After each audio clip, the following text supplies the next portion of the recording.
7 minutes past the hour now. Welcome back to the Most News in the Morning. Just hours after the president announced his pick for the Supreme Court, Elena Kagan, Oklahoma Republican Senator James Inhofe made his opposition clear. He says that Kagan has a lack of impartiality with those who disagree with her and has demonstrated, quote, poor judgment as the head of Harvard's law school.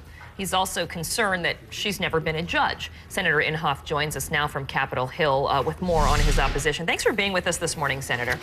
Nice to be with you, Kiran. So first of all, he basically just made the announcement, and you've already decided that you are going to vote against her before she has her confirmation hearings. Why?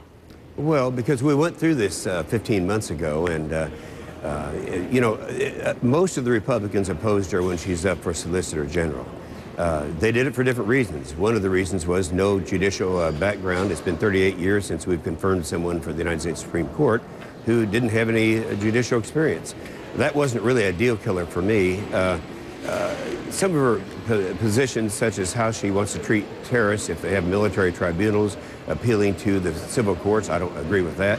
But I think the thing that made the most difference to me was the whole idea, and there's a movement on right now on college campuses to try to stop military recruiting on college campuses. And that was her policy, and I was opposed to that. Now, I think it's important to understand that in 1994, when I was elected to the United States Senate, I made it very clear that I take this confirmation process seriously. And if I vote against someone at a lower court, let's say a district court, and that same person comes up another year later or 5 years later for the United States Supreme Court, I can't think of circumstances under which I would change my position. If I was opposed to her at a district level, I'd be opposed to her or him at the United States Supreme Court level. All right, well, you just said that you take the confirmation process seriously, but you're not even letting it play out before deciding that she's not. Oh, no, that's not right. We went through that, Kiran. We went through the confirmation process 15 months ago, and nothing has changed since that time. And so for that reason, at that time, we looked at it very carefully, made a decision. And let me say this, too. There probably more than half of the members of the United States Senate have already made up their minds. They just don't say it. I say it. Right, I hear you. Well, let's go over some of the criticisms that you have of her. One of them is that you said you question her lack of experience as a judge. 40, though, of the 111 Supreme Court justices did not come from the bench. 2 of the last 4 previous chief justices, including William Rehnquist and Earl Warren, had no judicial experience. Did that make them less effective because they had never been a judge? Oh, no, I said that wasn't a deal killer for me. That was for some of the others. It's been 38 years since Rehnquist was confirmed, and I think perhaps that's a major issue in a lot of people's minds. That's not the deal killer in my mind. Nonetheless, I believe it's far better to have a judicial background, judicial experience on the bench if you're going to sit on the United States Supreme Court. One of the things you didn't like is her opposition to, her position rather, to military recruiters, which many argue wasn't really opposition to military recruiting on campus as much as it was opposition to the don't ask, don't tell policy. What do you think about that?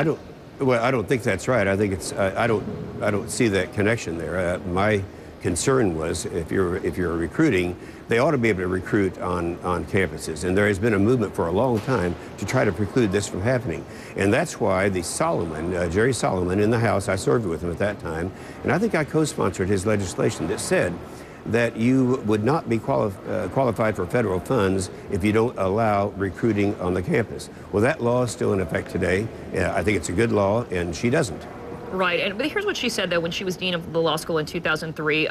She said that basically she explained that the school's non-discrimination policy, there was an exception for military recruiting, as you explained there with the Solomon law, not to get too much into the weeds, but she stated her objection to don't ask, don't tell, and then she also expressed her strong view that military service is a noble and socially valuable career path that should be encouraged and open to all of the graduates. It doesn't sound like somebody who's against military recruiting. Well, she was against it. Her stated position, and by the way, on the don't ask, don't tell, she was in the Clinton administration, was part of that administration that established that policy. She was for that policy at that time, and she's changed her mind since then, apparently. But no, on the reason there's some confusion on the military recruiting on campuses is that the Third Circuit Court struck that down, the Solomon provision. Then just in less than a year later, they were overruled by the United States Supreme Court. I think the ruling was 8-0 at that time. It was, yes. So it was during that time period that she came out pretty actively and said, no, we don't want recruiting on the campus of Harvard. And so then, of course, when the law went back in, she has to comply with the law, and I respect her for that. Right. And is there anything that Kagan could say or do during the confirmation process that would change your mind?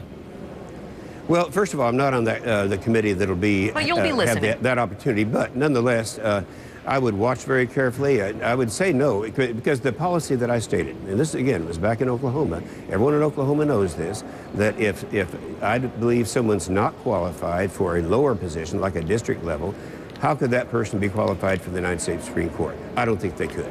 The bar has to go up as you go up the courts. All right. Well, it was great to get your perspective and your point of view this morning. Senator James Inhofe, great to talk to you as always. Thanks. Thank you, Kiran. 17 minutes after the hour, we're going to be minding your business.